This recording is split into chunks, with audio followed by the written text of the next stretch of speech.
What you do it? All right. Yes. Huh?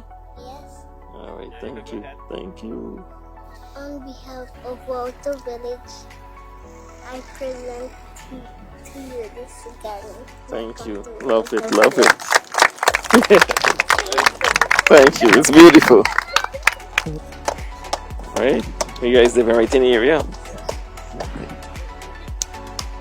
Yes. Yeah.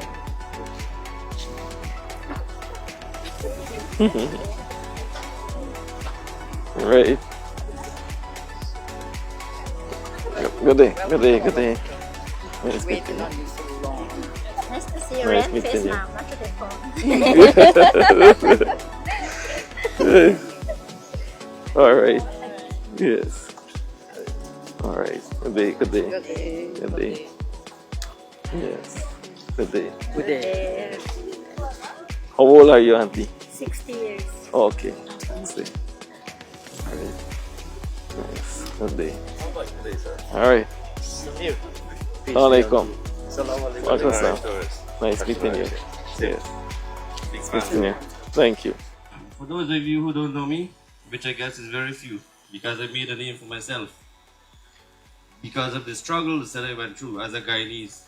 Most people look at me and they don't see me as Guyanese, which is a good thing, because really and truly, I was never happy to be a Guyanese. Growing up in poverty, in corruption, and it has just increased as the year goes by, or maybe my knowledge and my vision has opened up. I don't know which one of the two, or the Almighty has blessed me with superpowers maybe to see through corruption and strangulation and depression. The problem for me started when I went to Region 1.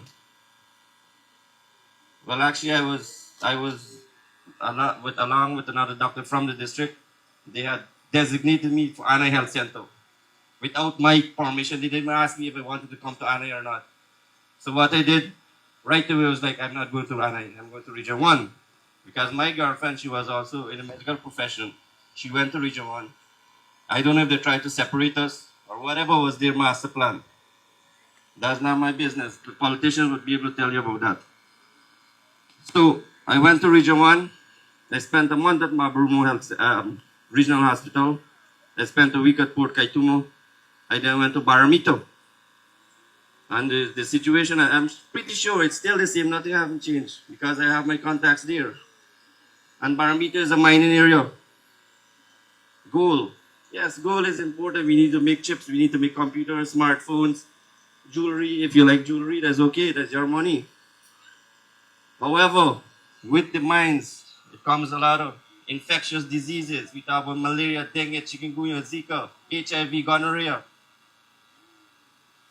Teenage pregnancy was rampant. 11 years old, 9-year-old.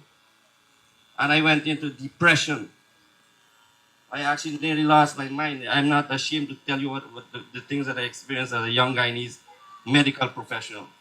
I couldn't take it anymore. I started crying like a child because I couldn't believe this was part of Guyana. This is where we live in with so much gold, with so much, and that is what was happening in the largest community, indigenous community in Guyana. About 2,000 to 4,000 Amerindian lives there. When you reach 55 years old, then you get your gratuity.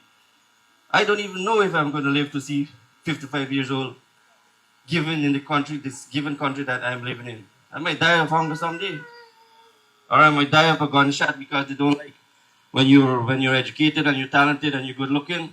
For some reason, they hate you. So anyway, I was paid. The European government, they paid me a full salary for 1 year.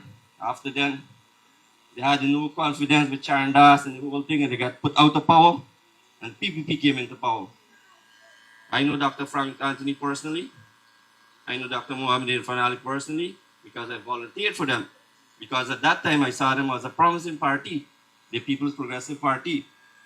Because Apnu, they had Vala Lawrence as the minister. She had no knowledge about the health field, none, zero. She was a school teacher, I heard. So that was the depression. So I came out of depression. I saw the best psychiatrists and psychologists you have in the country. So not just so I recovered. Came back to Latam, COVID-19 pandemic. under the PPP administration now. All the outreaches I did with my personal money. The porters and the drivers, that can't buy something for yourself and don't buy it for them. All the health workers, I have to take my money and spend on them. Now they get something called a subsistence.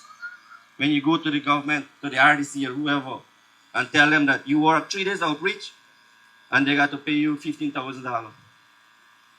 They must pay me about for 1 or 2, and the rest never paid me. They owe me millions of dollars. But I said, you know what? Leave that. That's my contribution towards my beautiful country, Guyana. Because I'm a Guyanese, A Mohamed. I've been following you ever since I discovered you on Facebook, and I see the wonderful work you've been doing. And I think if you have access to taxpayers' money, our money, you're going to do a million things better. So I could talk about the road. I could talk about the cost of living for goods. Thanks to Brazil, we survive. All our food, all our clothing, and the Chinese. We can't afford Gucci and those fancy things. The little fancy things that we get is barren clothes. This is the reality. It may sound funny, it may sound hilarious, but this is reality. So I'm very happy you're here. It's like a dream come true for a young Amerindian boy who got a big vision for this country. So thank you very much. The cost of living is so high in our country, Guyana. I know. I don't know if it is in Georgetown, if the cost of living is so low. I don't know if rate here is so high in our Amerindian community. When you go to the shops elsewhere, in stores, it's so high, right? I work as CEW in my community to clean up the yard and them thing with grass cutter and them thing, and that is good. That is good, right? And so, but the wages, we need to have more wages. 37,000 is for us, right? Just half the work, 5 days half the work. I don't know why it happened like that. I could work whole month to get a good salary, but it is not like that. But the wages is too low for me. I have a family to look after. Mr. Mohamed, I want to say I know you will win. That's why I could say you could raise our money. All right? Raise our money. Not only me, but it goes to health workers, goes to other public workers. I know they need more money. All right? Because the cost of living is so high. The road, what passing through our community here from Georgetown to Letton.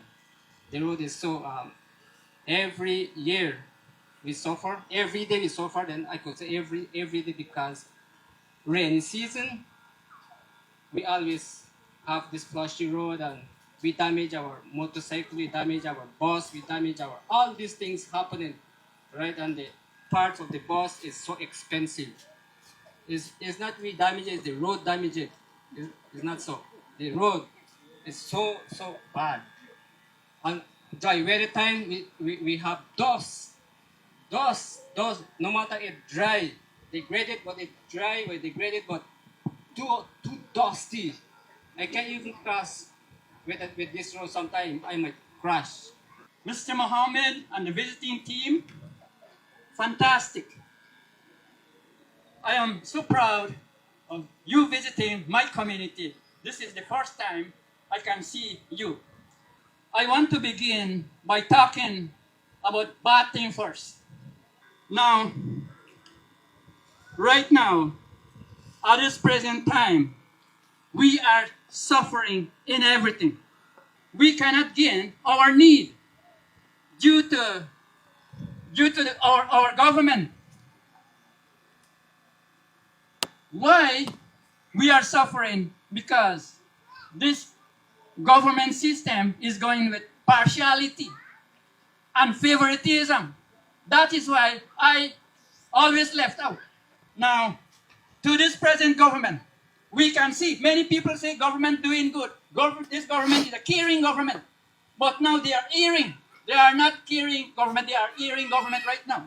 Some places getting secondary schools, nice secondary school. But I say, what? These small communities getting secondary schools. But I think something come into my mind saying that these secondary schools is to accommodate demon spirits. Now, today, this PPP government, they're saying that this is caring government. They are not caring for us at all. We're still spending money to get transportation to go to hospital. Yesterday, it happened. We are not getting finance. We see nice things building up, but we will live poor all the time because we ain't getting nothing. We ain't gaining nothing.